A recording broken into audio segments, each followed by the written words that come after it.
일본의 바람.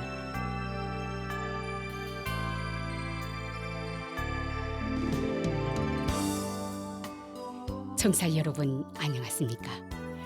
일본 정부가 전해드리고 있는 방송 일본의 바람입니다. 저희 방송은 납치 문제를 중심으로 일본과 북조선 관련 뉴스 그리고 일본의 현재 모습과 일본 음악을 보내드리고 있습니다. 아시다시피 일본과 북조선 사이에는 일본인 납치 문제가 여전히 해결되지 않은 현안으로 남아 있습니다.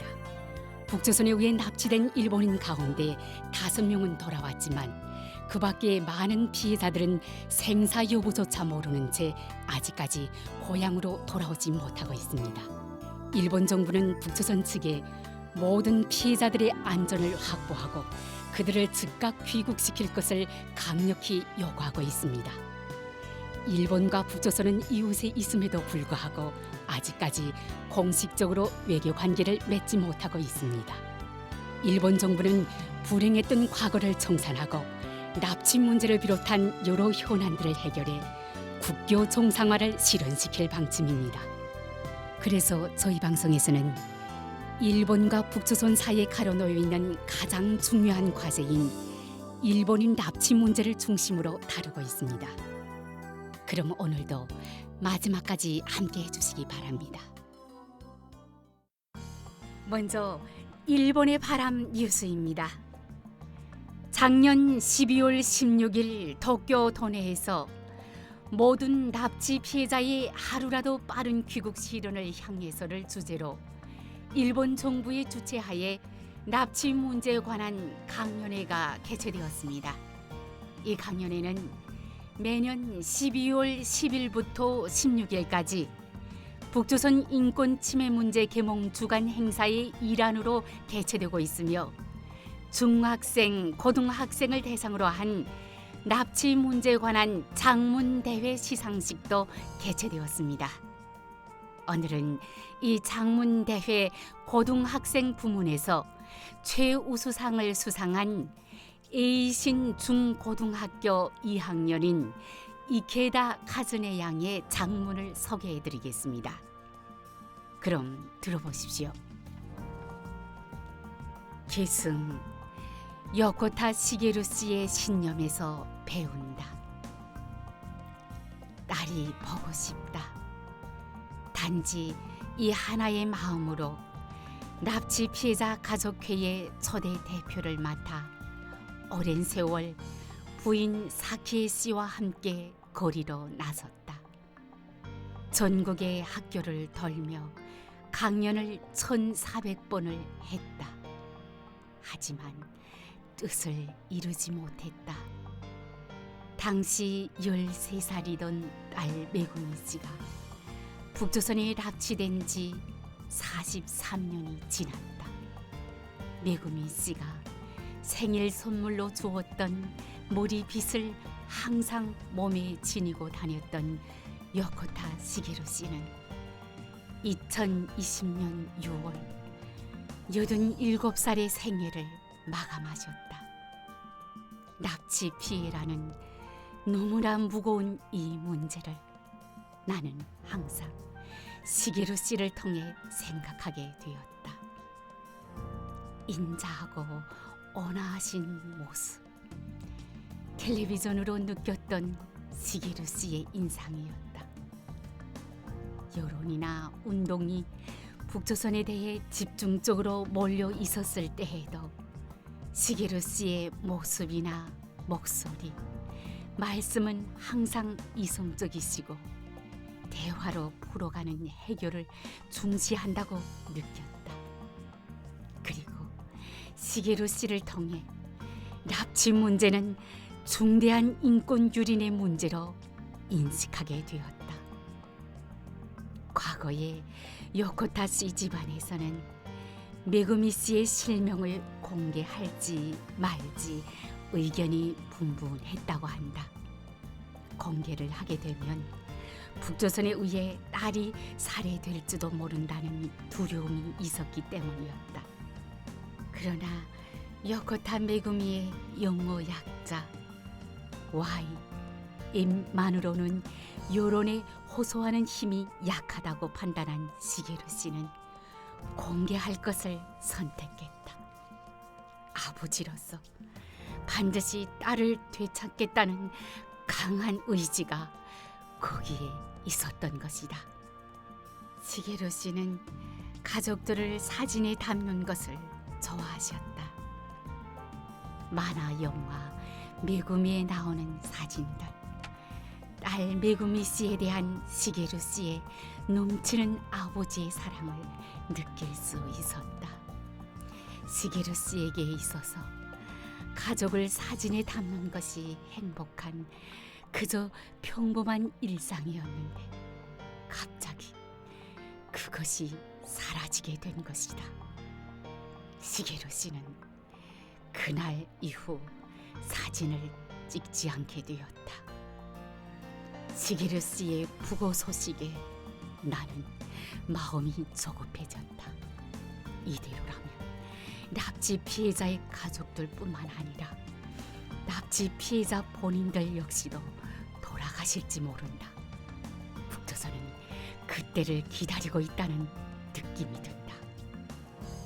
당연한 말일지 모르지만 국민 모두가 높은 관심을 갖는 것, 국민 한 사람 한 사람이 이 인권 침해 문제를 절대 용서하지 않겠다는 의사 표시를 계속해서 하는 것이야말로 시게루 씨의 신념과 행동을 계승하는 것이며, 그리고 북조선을 움직이게 하는 것으로 이어진다고 나는 생각한다.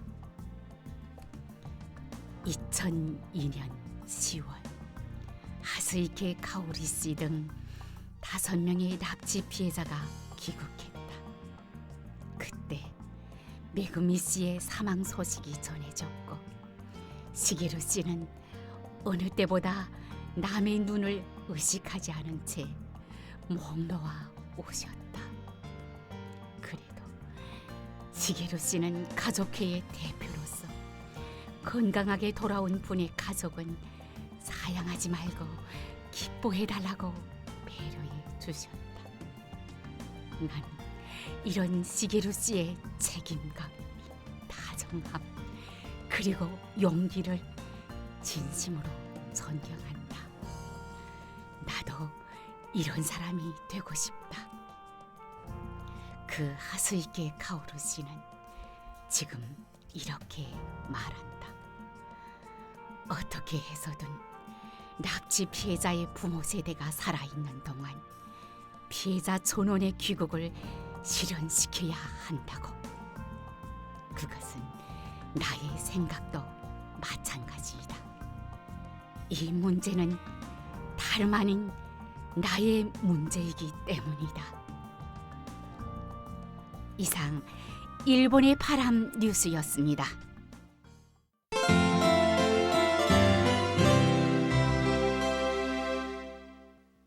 이어서 일본에 살고 있는 북조선 출신인의 일본 문화 소개 코너를 보내드립니다. 북조선의 청취자 여러분, 안녕하십니까?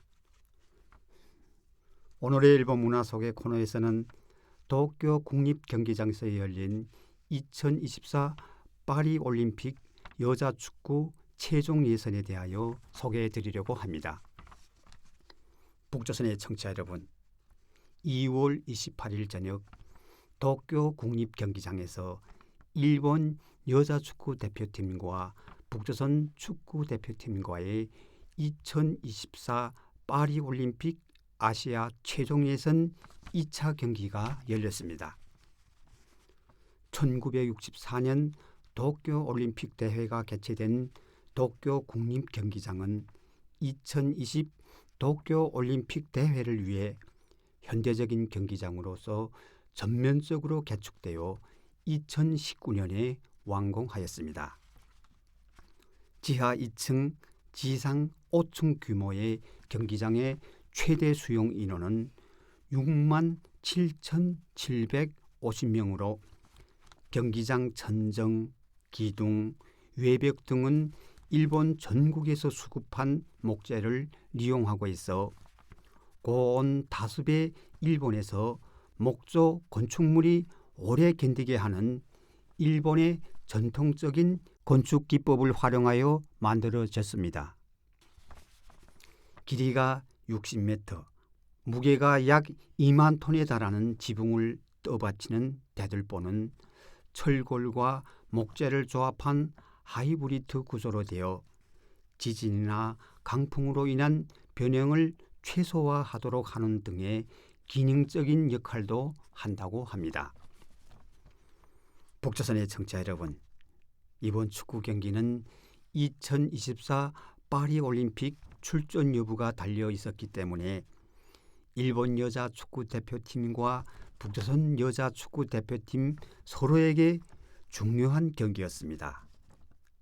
그것은 2월 24일에 치러진 사우디아라비아에서의 1차 경기에서 일본 대표팀과 북조선 대표팀은 득점이 없이 0대0 무승부로 마무리되었기 때문입니다. 일본에서는 여자 대표팀을 나데시코 재팬이라는 애칭을 사용하고 있습니다만 이 애칭은 일본 여성을 의미하는 야마토 나데시코라는 말이 유래된다고 합니다. 야마토 나데시코는 일본인 여성의 청초한 아름다움을 기리는 단어라고 합니다. 식물인 나데시코, 즉 페랭이 꽃은 아주 가련하고 약하게 보이지만 사실은 아주 강하고 건조에도 강한 식물입니다.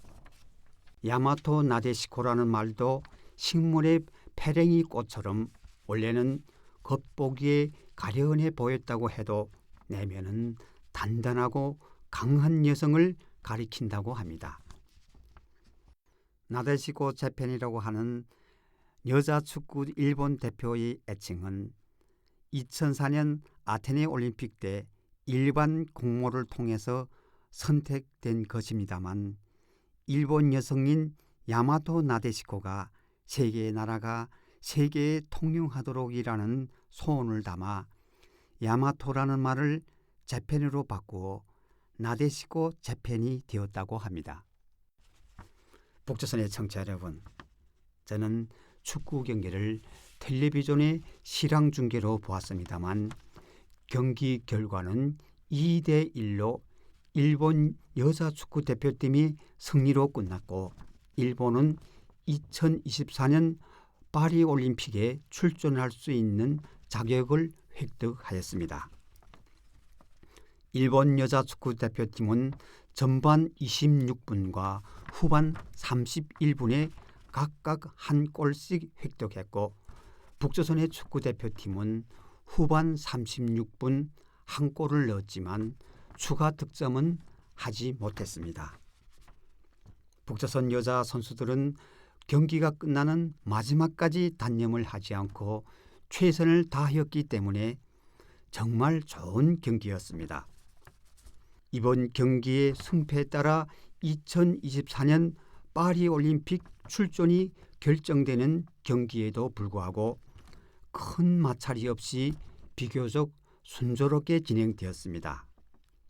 지난해 10월 중국 항저우에서 열린 아시아 게임에서 북조선 남자 축구 선수들의 비매너 행동이 큰 이슈가 됐던 것과는 다른 모습이었습니다. 축구 해설자는 북조선 여자팀의 선수들의 실력이 높고 좋은 플레이를 보여주었다고 높은 평가를 하였습니다. 다만 아쉬운 것은 북조선 팀이 국제 경기의 경험이 적은 것이 골 득점에서의 영향이 있다고 분석하였습니다. 그리고 국제 경기를 거듭하면 강한 팀으로 발전할 수 있는 잠재력이 많다고 분석하였습니다. 이번 경기에 북조선 여자 대표팀이 경기를 응원하기 위해 제1본 조선 총연합회 계열의 제1조선인들이 약 3,000명 이상의 응원단이 조선 이겨라 공화국 위용 떨치자라고 적힌 현수막을 걸고 북조선 국기를 흔들며 큰 소리로 응원하는 것이 아주 인상적이었습니다. 저는 북조선 여자축구 대표팀을 응원하는 수천 명의 제일조선인들을 보고 언론의 자유가 보장된 민주주의 나라에서 살고 있다는 것을 다시 한번 느꼈습니다. 또한 이번 북조선 여자축구팀 리유일 감독이 경기 후에 실시한 기자회견에서 일본 전국에서 저희들에게 성원을 보내주시고 지지해 주신 동포 서포터 여러분에게 좋은 결과를 가져올 수 없어 매우 미안한 마음이 가득하다고 울컥하며 눈물을 머금는 모습을 보인 것은 인상적이었습니다. 아마 일본에서 많은 제일조선인들로부터 따뜻하게 맞이해주고 성대한 응원을 받은 것이 리유일 감독의 마음에 영향을 주었을지도 모릅니다. 또 리유일 감독이 이번 경기 판정에 불만을 보이면서도 주심의 판단을 존중한다고 말한 것, 그리고 북조선 팀도 일본 팀도 굉장히 멋진 페어플레이를 보여줬다고 한 것은 일본에서도 호의적으로 보도되었고 북조선 출신의 저도 마음이 따뜻해졌습니다. 북조선의 청취자 여러분, 2026년에 북중미 월드컵 아시아 남자축구의 2차 예선이 이달 열립니다. 이번에 여자축구 경기에서 보여준 것처럼 남자축구에서도 북조선과 일본 양팀이 페어플레이에서 좋은 경기를 보여줄 것을 기대합니다. 그리고 축구 경기에 머무르지 않고 앞으로 일본인 납치 문제가 완전히 해결되고 일조 두 나라 간의 왕래가 활발하게 이루어져 일본과 북조선 사람들이 부담 없이 교류를 할 수 있는 날이 오기를 희망합니다. 오늘의 일본 문화 속의 코너에서는 도쿄의 국립경기장에서 열린 2024 파리올림픽 여자축구 최종 예선에 대하여 소개해 드렸습니다. 일본 문화 속의 코너를 청취해 주신 북조선의 여러분, 대단히 감사합니다. 안녕히 계십시오. 이상 일본 문화 소개 코너였습니다.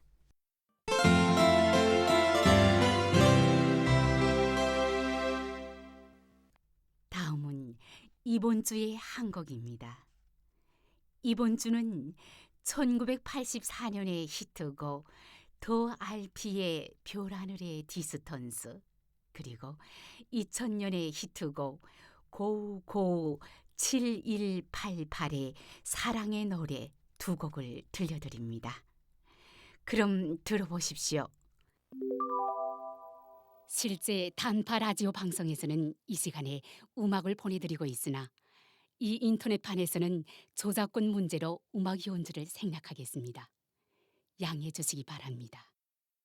더 알피의 별하늘의 디스턴스, 그리고 고우 7188의 사랑의 노래 두 곡을 들려드렸습니다.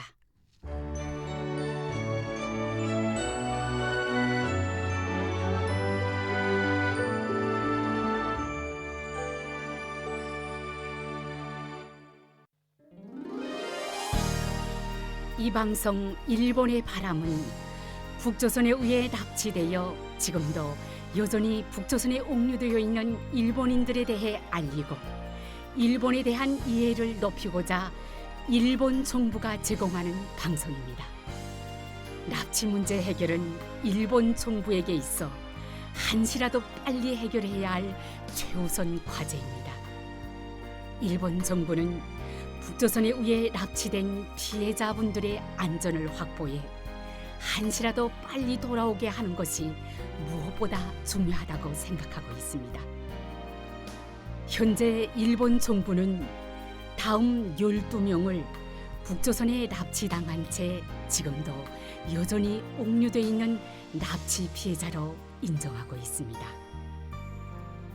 쿠메 유타카 씨, 요코타 메구미 씨, 마츠모토 교코 씨, 타나카 미노루 씨, 타구치 야에코 씨, 이치카와 슈이치 씨, 마스모토 루미코 씨, 소가 미요시 씨, 이시오카 토오루 씨, 마츠키 카오루 씨, 하라 타다 아키 씨, 아리모토 케이코 씨.